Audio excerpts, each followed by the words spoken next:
Hey guys, welcome to another video. Today is 5 ways that you can develop a healthier relationship with your phone.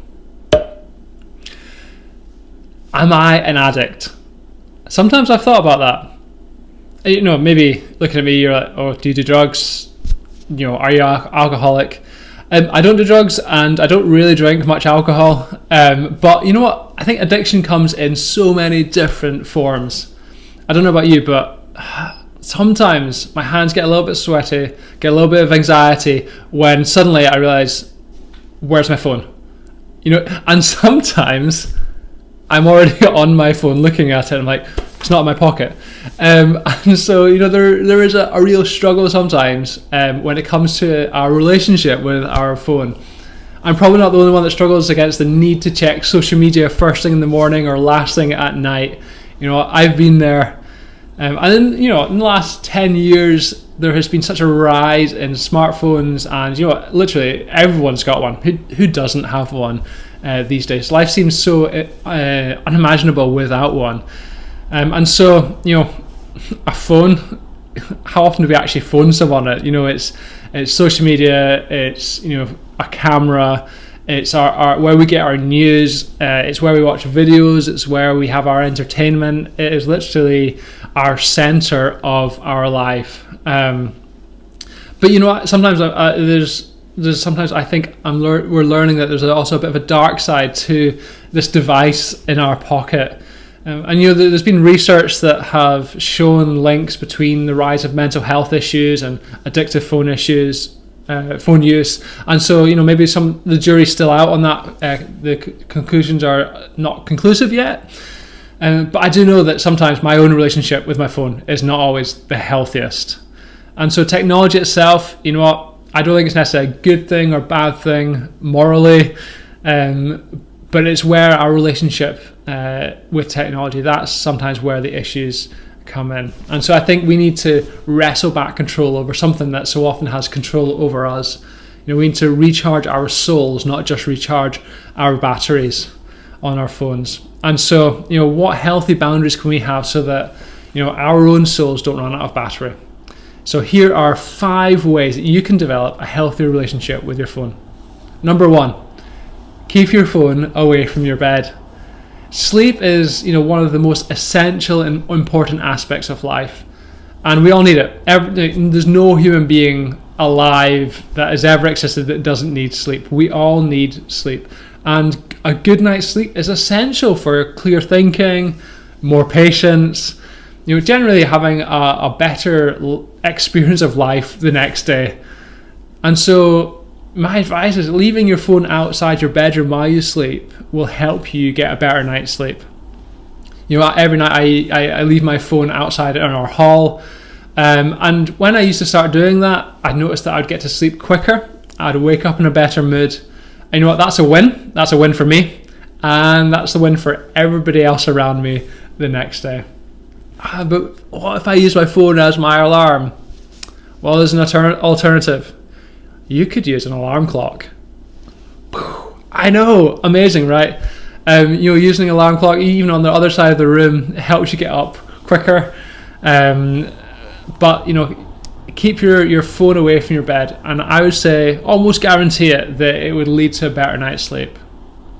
Number 2, leave it out of reach. And the reality is, we need our phones most of the time.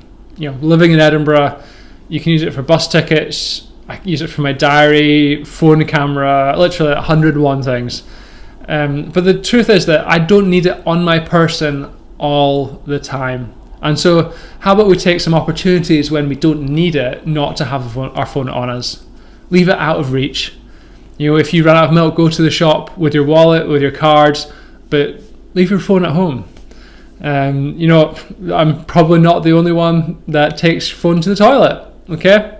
Honesty here, vulnerability, you know, it's an opportunity to catch up on social media, WhatsApp, messages, news, whatever. Or maybe it's also an opportunity for us to disconnect from our being online 24/7.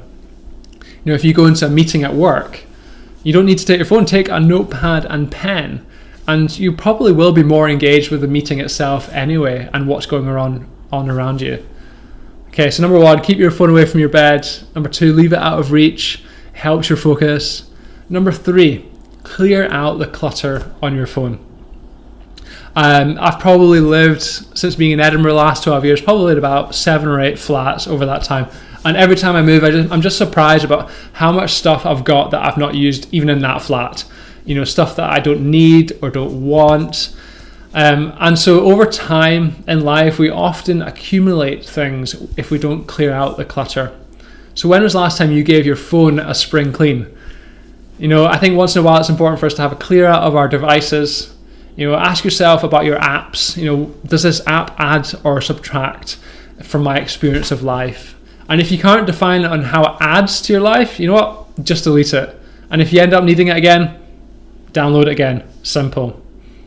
And so rather than opening your phone up and seeing lots and lots of stuff, you see a few things that you actually need. And that's mentally good for you as well. You know what? You can go into, if you've got an iPhone, you can go into like iPhone storage, find out the apps that you've never used. And if you never used the apps and you downloaded them ages ago, delete them. Also clears up space in your phone. Win-win.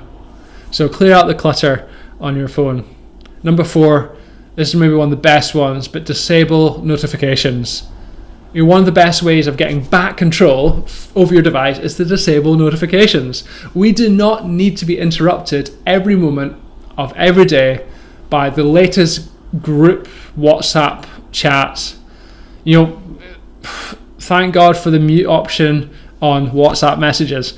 You don't need to be interrupted by the latest, like of someone else's post on Facebook. Like, these are just distractions that are constantly bombarding us with.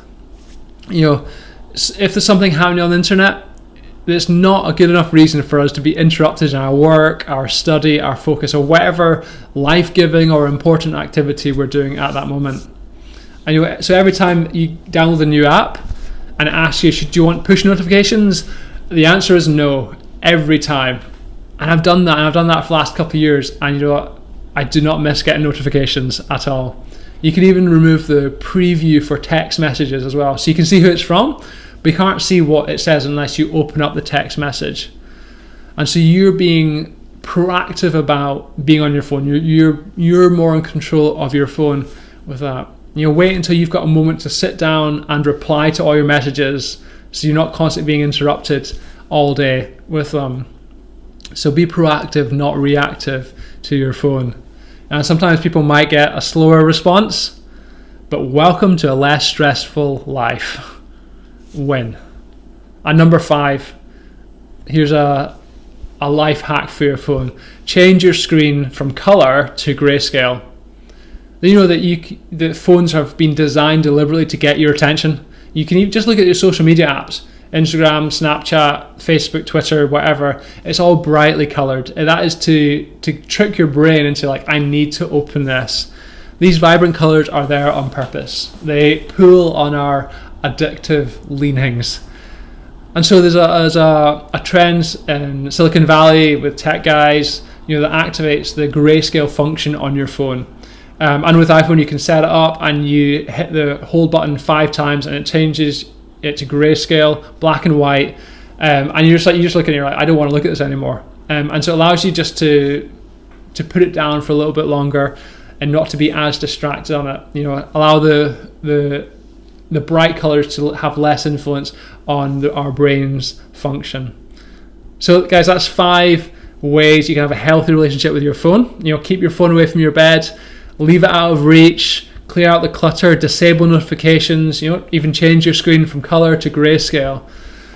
So guys, thanks so much for watching. I'd love to hear from you. What's your advice?